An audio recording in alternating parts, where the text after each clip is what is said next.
Divine Grace Igniter. ನನ್ನ ಪ್ರೀತಿಯ ಸಹೋದರ ಸಹೋದರಿಯರೇ, ಇಂದು ತಾಯಿ ಧರ್ಮಸಭೆಯು 27ನೇ ಸಾಧಾರಣ ಭಾನುವಾರವನ್ನು ಆಚರಿಸುತ್ತಿದೆ. ಈ 27ನೇ ಸಾಧಾರಣ ಭಾನುವಾರವನ್ನು ಆಚರಿಸುವಾಗ ಧರ್ಮಸಭೆಯು ವಿಶ್ವಾಸವೆಂಬ ತಿರುಳನ್ನು ಧ್ಯಾನಿಸಲು ನಮ್ಮನ್ನು ಆಮಂತ್ರಿಸುತ್ತಿದೆ. ಪ್ರೀತಿಯ ಸಹೋದರ ಸಹೋದರಿಯರೇ, ನಮ್ಮ ಜೀವನದಲ್ಲಿ ಎಲ್ಲವೂ ಸರಿಯಾಗಿ ನಡೆಯುವಾಗ ಇರಿಸುವಂತಹ ಭರವಸೆ ವಿಶ್ವಾಸವಲ್ಲ. ಬದಲಿಗೆ ನನ್ನ ಜೀವನದಲ್ಲಿ ಏನೂ ಸರಿಯಾಗಿ ನಡೆಯದಿದ್ದಾಗ ಎಲ್ಲವೂ ಸಹ ನನ್ನದೆಲ್ಲವೂ ಸಹ ದೇವರದ್ದೇ ಎಂದು ನಾವು ಭರವಸೆ ತುಂಬಿದ ಜೀವನವನ್ನು ಜೀವಿಸುವುದು ನೈಜ ವಿಶ್ವಾಸವಾಗಿದೆ. ಇಂದು ನಮ್ಮ ವಿಶ್ವಾಸದ ಅಳತೆ ಹೇಗಿದೆ ಎನ್ನುವುದನ್ನು ನಾವು ಪ್ರಶ್ನಿಸಿಕೊಳ್ಳಬೇಕಾಗಿದೆ. ಇದನ್ನೇ ನಾವು ಇಂದಿನ ಶುಭ ಸಂದೇಶದಲ್ಲಿ ಕಾಣೋದು.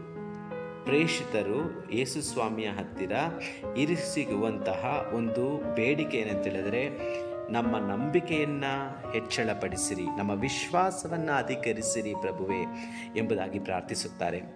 ಪ್ರೀತಿಯ ಸಹೋದರ ಸಹೋದರಿಯರೇ, ನಮ್ಮ ವಿಶ್ವಾಸವನ್ನು ನಾವು ಹೆಚ್ಚಿಸಿಕೊಳ್ಳಬೇಕಾದದ್ದು ನಮ್ಮ ಕರ್ತವ್ಯವಾಗಿದೆ. ಎರಡನೆಯದು, ಅದು ಅನುಗ್ರಹವೂ ಆಗಿದೆ. ದೇವರು ಅನುಗ್ರಹವನ್ನು ಕೊಡದೆ ಹೋದರೆ ವಿಶ್ವಾಸವನ್ನು ನಮ್ಮಿಂದಲೇ, ನಮ್ಮ ಶ್ರಮದಿಂದಲೇ ಹೆಚ್ಚಿಸಿಕೊಳ್ಳಲು ಸಾಧ್ಯವಿಲ್ಲ. ಇದನ್ನೇ ನಾವು ದೈವಶಾಸ್ತ್ರದಲ್ಲಿ ಕಲಿತುಕೊಳ್ಳೋದು ಅಂದರೆ ಥಿಯಾಲಜಿಕಲ್ ವರ್ಚ್ಯೂಸ್, ಅಂದರೆ ದೇವರಿಗೆ ಸಂಬಂಧಪಟ್ಟಂತಹ ಕೆಲ ಗುಣಗಳು. ಫೇತ್ ವಿಶ್ವಾಸ, ಹೋಪ್ ಭರವಸೆ, ಲವ್ ಪ್ರೀತಿ. ಈ ಮೂರು ಮೌಲ್ಯಗಳು ದೇವರಿಂದ ಕೇಂದ್ರೀಕೃತವಾಗಿ ಮನುಷ್ಯನಿಗೆ ಉದಾರವಾಗಿ ನೀಡಿರುವಂತಹ ಮೌಲ್ಯಗಳಾಗಿದೆ. ಅಂದರೆ ಈ ಮೂರು ಅಂಶಗಳನ್ನು, ಈ ಮೂರು ಮೌಲ್ಯಗಳನ್ನು ಮನುಷ್ಯನು ಸ್ವತಃ ತನ್ನ ಪರಿಶ್ರಮದಿಂದ ಹೆಚ್ಚಳಪಡಿಸಿಕೊಳ್ಳೋದು ಅಥವಾ ಪಡೆದುಕೊಳ್ಳಲು ಅಸಾಧ್ಯವಾದದ್ದು ಎನ್ನುವುದನ್ನು ದೈವಶಾಸ್ತ್ರ ನಮಗೆ ಹೇಳಿಕೊಡುತ್ತದೆ. ಹಾಗಾದರೆ ಈ ಮೂರು ಮೌಲ್ಯಗಳನ್ನು ದೇವರೇ ನೀಡಬೇಕಾಗಿದೆ. ಇಂದು ನನ್ನ ಜೀವನದಲ್ಲಿ ವಿಶ್ವಾಸವನ್ನು ನಾನಾಗಿಯೇ ಹೆಚ್ಚಳಪಡಿಸಿಕೊಳ್ಳೋದಕ್ಕೆ ಸಾಧ್ಯವಿಲ್ಲ. ದೇವರು ನನಗೆ ಆ ಒಂದು ವಿಶ್ವಾಸವನ್ನು ನೀಡಿದರೆ ಮಾತ್ರ ಅದನ್ನು ನಾನು ಹೆಚ್ಚಳಪಡಿಸಿಕೊಳ್ಳಲು ಸಾಧ್ಯವಾಗಿದೆ. ಹಾಗಾದರೆ ಪ್ರೀತಿಯ ಸಹೋದರ ಸಹೋದರಿಯರೇ, ವಿಶ್ವಾಸವನ್ನು ನಾವು ಪಡೆದುಕೊಂಡಿದ್ದೇವಾ? ಖಂಡಿತವಾಗಿಯೂ ಜ್ಞಾನಸ್ಥಾನದಲ್ಲಿ ನಾವು ವಿಶ್ವಾಸವನ್ನು ಪಡೆದುಕೊಂಡಿದ್ದೇವೆ. ದೇವರಲ್ಲಿ ನಮ್ಮ ವಿಶ್ವಾಸವನ್ನು ನಮ್ಮ ಪರವಾಗಿ ನಮ್ಮ ತಂದೆ ತಾಯಿ, ಜ್ಞಾನ ತಂದೆ ಜ್ಞಾನ ತಾಯಿ ದೇವರ ಮುಂದೆ ತಮ್ಮ ವಿಶ್ವಾಸದ ನಿವೇದನೆಯನ್ನು ಮಾಡುವುದರ ಮೂಲಕ ನಮ್ಮ ಪರವಾಗಿ ಅವರು ವಿಶ್ವಾಸದ ನಿವೇದನೆಯನ್ನು ಮಾಡಿರುತ್ತಾರೆ. ದೇವರು ನಮಗೆ ವಿಶ್ವಾಸವನ್ನು ನೀಡಿದ್ದಾರೆ. ಪ್ರೀತಿಯ ಸಹೋದರ ಸಹೋದರಿಯರೇ, ಹೀಗಿರಲಾಗಿ ನನ್ನ ವಿಶ್ವಾಸವನ್ನು ನಾನು ದೇವರ ಮೇಲೆ ಇರಿಸುವಾಗ, ನಾನು ನನ್ನ ಜೀವನದಲ್ಲಿ ಎಲ್ಲವೂ ನಡೆಯುವಾಗ ದೇವರ ಮೇಲೆ ಇರಿಸುವ ಭರವಸೆ ವಿಶ್ವಾಸವಲ್ಲ. ಬದಲಿಗೆ ನನ್ನ ಜೀವನದಲ್ಲಿ ಎಲ್ಲವೂ ನಾನು ಅಂದುಕೊಂಡ ರೀತಿಯಲ್ಲಿ ವಿರುದ್ಧವಾಗಿ ನಡೆಯುವಾಗ, ಎಲ್ಲಿ ಏನೇ ನಡೆದರೂ ಸಹ, ನನ್ನ ಜೀವನದಲ್ಲಿ ಎಲ್ಲವೂ ನಾನು ಕಳೆದುಕೊಂಡರೂ ಸಹ ನಾನು ದೇವರನ್ನು ವಿಶ್ವಾಸಿಸುತ್ತೇನೆ ಎನ್ನುವುದು ನೈಜ ವಿಶ್ವಾಸವಾಗಿದೆ. ಅದನ್ನೇ ಪ್ರೀತಿಯ ಸಹೋದರ ಸಹೋದರಿಯರೇ, ಇಂದಿನ ಮೊದಲನೆಯ ವಾಚನದಲ್ಲಿ ನಾವು ಕಾಣೋದು. ಹಬಾಕೂಕನ ಗ್ರಂಥ 1ನೇ ಅಧ್ಯಾಯ ವಾಕ್ಯಗಳು 1ರಿಂದ 2ರಲ್ಲಿ. ಹಬಾಕೂಕ ಬಹು ಕೋಪದಿಂದ, ದುಃಖದಿಂದ ದೇವರನ್ನು ಉದ್ದೇಶಿಸಿ ಈ ಪ್ರಶ್ನೆಯನ್ನು ಕೇಳ್ತಾನೆ. ಪ್ರಭು, ದುಷ್ಟರು ಸಮಾಜದಲ್ಲಿ ಸಮೃದ್ಧವಾಗುತ್ತಿರುವಾಗ ನೀನೇಕೆ ಮೌನವಾಗಿದ್ದೀಯಾ? ಈ ಮಾತುಗಳು ಮೇಲ್ನೋಟದಲ್ಲಿ ಹಬಾಕೂಕನಿಗೆ ಕೋಪದಿಂದ ಬಂದಂಥ ಮಾತುಗಳಾಗಿದ್ದರೂ ಅದು ವಿಶ್ವಾಸ ತುಂಬಿದ ಮಾತುಗಳಾಗಿವೆ. ಯಾಕೆ ಅಂತ ಹೇಳಿದ್ರೆ, ಹಬಾಕೂಕ ತನ್ನ ಜೀವನದಲ್ಲಿ ಆತ ತಿಳಿದುಕೊಂಡಿದ್ದ ದೇವರು ಯಾವಾಗಲೂ ನ್ಯಾಯವನ್ನು ಪ್ರೀತಿಸುವ ದೇವರು, ನ್ಯಾಯವನ್ನು ಸ್ಥಾಪಿಸುವ ದೇವರು ಎನ್ನುವುದನ್ನು ತಿಳಿದುಕೊಂಡಿದ್ದ.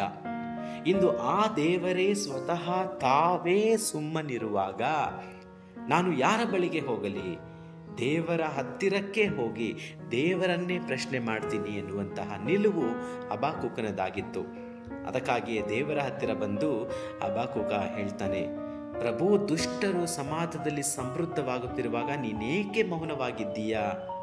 ಯಾಕಂತ ಹೇಳಿದ್ರೆ ಹಬಾಕೂಕನಿಗೆ ಗೊತ್ತಿತ್ತು, ಮೀಕನ ಗ್ರಂಥ 6ನೇ ಅಧ್ಯಾಯ 8ನೇ ವಾಕ್ಯ, ದೇವರು ಸ್ವತಃ ತಾವೇ ಹೇಳುವಂಥ ಮಾತುಗಳು, ಮನುಷ್ಯನೇ ನ್ಯಾಯವನ್ನು ಮಾಡುವುದು, ಕರುಣೆಯನ್ನು ಪ್ರೀತಿಸುವುದು, ಇದನ್ನೇ ನಾನು ನಿನ್ನಿಂದ ಕೇಳಿಕೊಳ್ಳೋದು ಎಂಬುದಾಗಿ ಹಬಾಕೂಕನಿಗೆ ಮೀಕನ ಪ್ರವಾದನೆ 6ನೇ ಅಧ್ಯಾಯ 8ನೇ ವಾಕ್ಯ ತಿಳಿದಿತ್ತು. ಮತ್ತು ಅದೇ ಹಬಾಕೂಕನಿಗೆ ಯೆಶಾಯನ ಪ್ರವಾದನೆ 61ನೇ ಅಧ್ಯಾಯ 8ನೇ ವಾಕ್ಯವು ತಿಳಿದಿತ್ತು.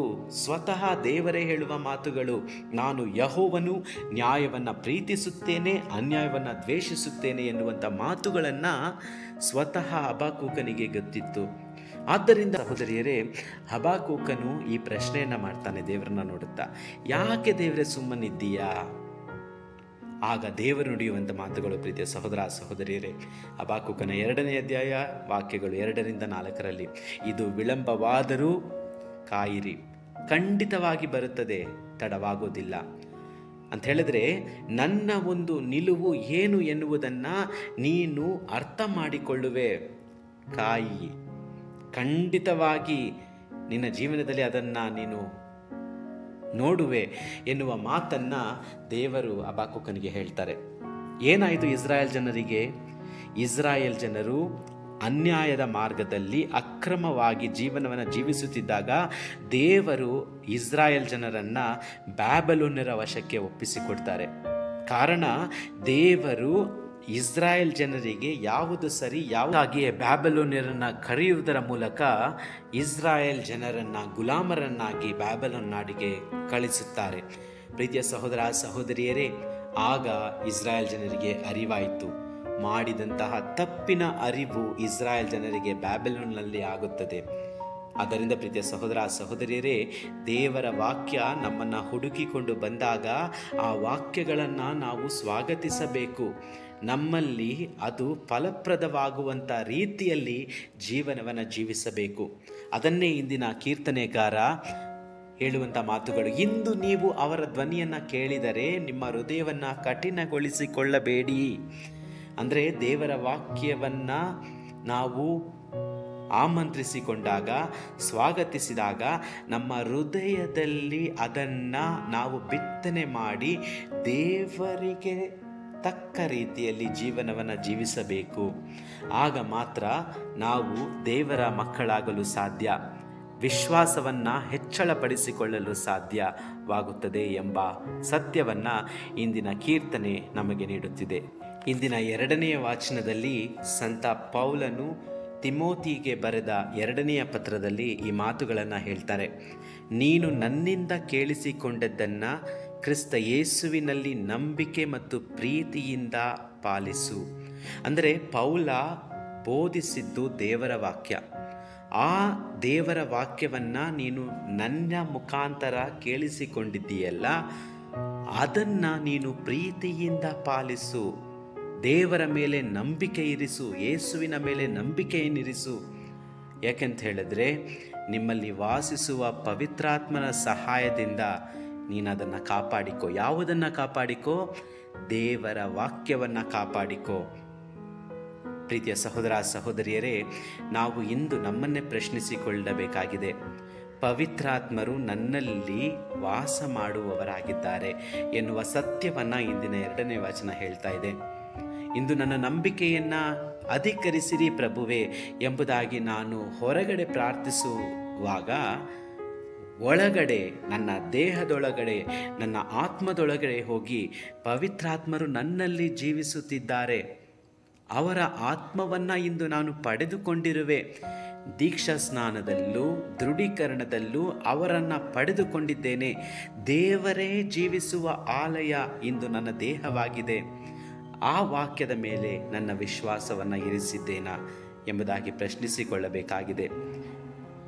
ಸಿಂಪಲ್ ಆಗಿ ಹೇಳಬೇಕಂತ ಹೇಳಿದ್ರೆ, ದೇವರ ವಾಕ್ಯದ ಮೇಲೆ ನನ್ನ ವಿಶ್ವಾಸವನ್ನು ಇರಿಸಿದ್ದೇನಾ ಎನ್ನುವ ಪ್ರಶ್ನೆಯನ್ನು ನಮಗೆ ಕೇಳಿಕೊಳ್ಳಲು ಧರ್ಮಸಭೆ ಇಂದು ನಮ್ಮನ್ನು ಆಮಂತ್ರಿಸುತ್ತಿದೆ.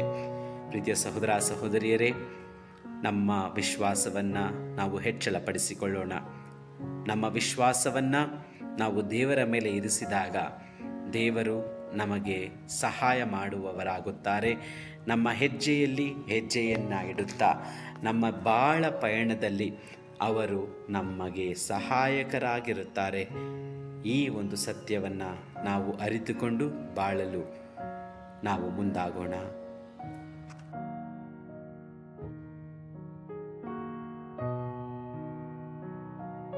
ಸಂತರ ಕಥೆಗಳು, ದೇವರ ವಾಕ್ಯದ ಪ್ರಬೋಧನೆ ಹಾಗೂ ಮತ್ತಿತರ ಆಧ್ಯಾತ್ಮಿಕ ವಿಷಯಗಳನ್ನು ಆಲಿಸಲು ದಯವಿಟ್ಟು ಸಬ್ಸ್ಕ್ರೈಬ್ ಮಾಡಿ ಡಿವೈನ್ ಗ್ರೇಸ್ ಇಗ್ನೈಟರ್.